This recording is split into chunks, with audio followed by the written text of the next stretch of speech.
আপনি বলছেন যে আপনি আপনার মেয়ের জামাই মানে আমারে যৌতুকের টাকা দিছেন, কত দিছেন? 5 লাখ। আচ্ছা, 5 লাখ টাকা আপনি আপনার মেয়ের জামাইরে দিছেন। 5 লাখ টাকা কই পাইছেন আপনি? কই পেছেন মানে? এই আমরা কি ফকিন্নি?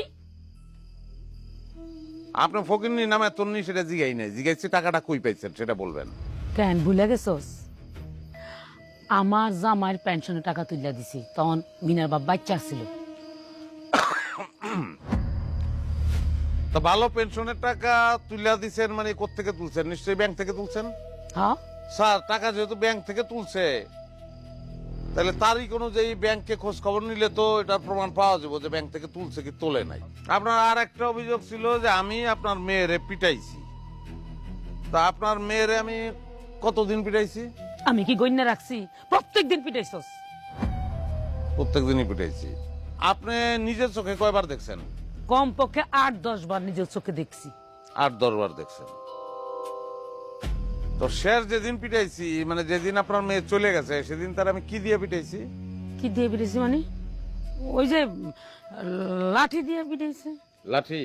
মানে লাঠির মতো একটা কিছু, আমার না ভালো করে মনে নেই। আপনি মামলা করছেন আপনার মেয়ের আমি পিটাইছি, আপনার মামলার বিষয়ই এইটা।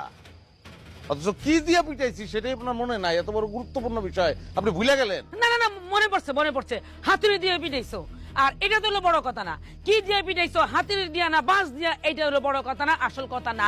আসল কথা হলো তুই আমার মাইয়ারে পিটাইছস। তা হাতুড়ি দিয়ে পিটাইছি আমি, ঠিক আছে। তা হাতুড়ি দিয়ে যদি আপনার মায়ের আমি পিটাই, আপনার মায়ের যে শরীর, তাতে তো তার আহত হওয়ার কথা, জখম হওয়ার কথা। কোথায় কোথায় জখম হয়েছে? কি জানি, আমি দেখিনি, ভালো করে দেখিনি, মনে নেই। আপনি দেখেনই নাই, মামলা করছেন আপনি। আচ্ছা যাই হোক, হাতুড়ি দিয়ে পিটাইলে তার আহত হওয়ার কথা, হ্যাঁ। তারা হাসপাতালে নেওয়ার কথা। হাসপাতালে কি নিয়েছিলেন? না হাসপাতালে নেন নাই? না, মামলা কোন সময় করছেন? ওই যে বাড়ি থেকে যাই পরের দিন থানায় যেয়ে মামলা করছি। স্যার, আমার স্ত্রীর আম্মারে আমার আর কিছু জিজ্ঞাসাবাদ করার নাই, আপনি তারে বসতে বলতে পারেন। আর আমি আমার স্ত্রীর সঙ্গে কিছু কথা বলতে চাই, মানে কিছু জিজ্ঞাসা করতে চাই, যদি তার একটু ডাক দেন। আচ্ছা ঠিক আছে, আপনি বসতে পারেন, বসেন। নুরুল আমিন, মিনু ম্যাডামকে নিয়ে আসো। ঠিক আছে।